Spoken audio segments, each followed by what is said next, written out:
സാദരം 2K26. ഇത് Shrimati VP Umadevi teacher. പാലക്കാടിന്റെ പടിഞ്ഞാറൻ പ്രദേശമായ നടുവട്ടത്ത് ശ്രീ പരമേശ്വരൻ നായരുടെയും ശ്രീമതി ജാനകി അമ്മയുടെയും ഇളയ പുത്രിയായി 1970 ജനനം. ഒരു പട്ടാളക്കാരന്റെ മകളായി ഇടത്തരം കുടുംബത്തിൽ ജനിച്ച് നടുവട്ടം ജനതാ ഹയർ സെക്കൻഡറി സ്കൂളിൽ ഹൈസ്കൂൾ വിദ്യാഭ്യാസം പൂർത്തിയാക്കി. ഒരു അധ്യാപികയാകാൻ വിദ്യാർത്ഥിയായിരിക്കെ തന്നെ കുഞ്ഞു മനസ്സിൽ മുളപൊട്ടിയ മോഹം യാഥാർത്ഥ്യമാക്കാൻ ചെറുതുരുത്തിയിലെ SN ടീച്ചർ ട്രെയിനിംഗ് ഇൻസ്റ്റിറ്റ്യൂട്ടിൽ അധ്യാപക പരിശീലനം പൂർത്തിയാക്കി. ആലങ്ങാട് നിവാസിയും UD ക്ലർക്കുമായിരുന്ന ശ്രീ മുരളീധരൻ വിവാഹം കഴിച്ചപ്പോൾ നാമ്പുള്ളിപ്പുര സ്കൂളിലെ അധ്യാപികയാകാൻ 1992 ജനുവരി 1 വിദ്യാലയത്തിന്റെ പടിവാതിൽക്കലെത്തി.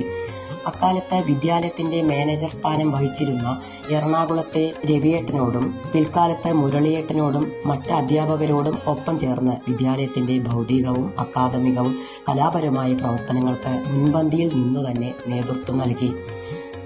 തികഞ്ഞ അർപ്പണബോധത്തോടെ പ്രവർത്തിച്ച് കൂടുതൽ കുട്ടികൾക്ക് LS സ്കോളർഷിപ്പ് നേടിക്കൊടുത്തത് വിദ്യാലയ ചരിത്രത്തിൽ തന്നെ പുതിയ അധ്യായത്തിന് തുടക്കം കുറിക്കാൻ കാരണമായി. ശ്രീ പിണറായി വിജയൻ ആദ്യമായി മുഖ്യമന്ത്രിയായ സമയത്ത് കേരളത്തിലെ കുട്ടികൾ അദ്ദേഹത്തിന് എഴുതിയ കത്തുകളിൽ ആര്യ S എന്ന കൊച്ചു വിദ്യാർത്ഥിനി അതിലൊരു ഇടം പിടിക്കാൻ കാരണം ഉമാദേവി ടീച്ചറുടെ സമർത്ഥമായ കൈകളായിരുന്നുവെന്ന് ഈ അവസരത്തിൽ ഓർക്കുകയാണ്. ശാസ്ത്ര കലോത്സവ വേളകളിൽ കയ്യും മെയ്യും മറന്ന് ടീച്ചറുടെ നേതൃത്വത്തിൽ കൂട്ടായ്മയോടെ പ്രവർത്തിച്ച് വിദ്യാലയത്തിന് എത്രയെത്ര നേട്ടങ്ങളാണ് നേടിക്കൊടുത്തത്.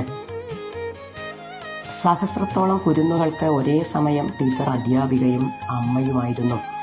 രക്ഷിതാക്കളുടെ വേദനകൾക്ക് താങ്ങാകാൻ ടീച്ചർ അവരുടെ വീടുകളിൽ ഓടിയെത്തി. ഇത് ഒരു പൊക്കിപ്പറച്ചിലല്ല. ഇത്രയെങ്കിലും പറഞ്ഞില്ലെങ്കിൽ അത് തികഞ്ഞ അനീതിയാണെന്ന ഉത്തമ ബോധ്യത്തോടെ ഇനിയും വിദ്യാലയത്തിന്റെ വളർച്ചയിൽ ഞങ്ങളോടൊപ്പം ഉണ്ടാകണമെന്ന അപേക്ഷയോടെ ടീം SBM ALP സ്കൂൾ നാമ്പുള്ളിപ്പുര.